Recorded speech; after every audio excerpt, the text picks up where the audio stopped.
अस्सलाम वालेकुम दोस्तों, आज की ताज़ा अपडेट के साथ मैं हूं अब्दुल गफ़ार। आपसे रिक्वेस्ट करूंगा अगर आप हमारे चैनल पे नए हो तो सबसे पहले हमारे चैनल को सब्सक्राइब कर दें और बेल आइकॉन को भी दबा दें जिससे ताज़ा अपडेट आपको बर वक्त मिल सके। अब चलते हैं आज की ताज़ा तरीन अपडेट की तरफ। मुत्तहिदा अरब अमारात में मज़ीद 781 केसेज और 13 अमवात रिपोर्ट। अब इस खबर की तफसील। मुत्तहिदा अरब अमारात में पिछले 24 घंटों के दौरान मजीद 781 अफराद में तशखीस हुई है, जिसके बाद मुमलकत में मुतासरा अफराद की कुल तादाद 18,198 तक जा पहुंची।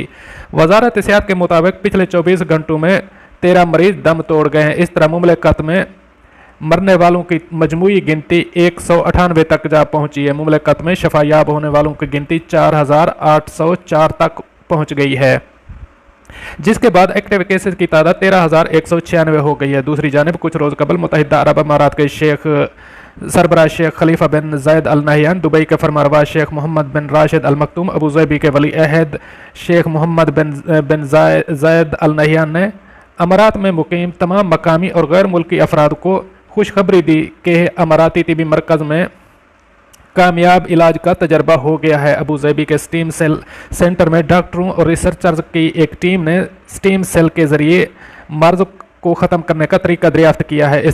इस तरीके में मरीज के ख़त्म स्टीम सेल निकाले जाते हैं और फिर उन्हें एक्टिव करके दोबारा मरीज में मुंतकिल कर दिए जाते हैं, जिससे मरीज जल्द सेहतयाब हो जाता है। इस मुनफरद इलाज का तजर्बा 73 मरीजों पर किया गया। सब के सब शिफायाब हो गए। मरीज के खून से निकाले गए स्टीम सेल खुलिए नाक के जरिए फेफड़ों में पहुंचाए गए। इस तरीका इलाज की बदौलत फेफड़े में नए खुलिये पैदा हुए और वायरस को लगने से रोक देते हैं। इलावा मजीद सेहतमंद खुलियों को नुकसान पहुंचाने से भी बचाते हैं। अमारात के सरबराह शेख खलीफा बिन जायद ने अमारात के अवाम और तारिकीन वतन की जानिब से अबू ज़बी स्टीम सेल के डॉक्टर्स, रिसर्चर और दीगर अमले का इस अहम पेशरफ्त करने पर शुक्रिया अदा किया।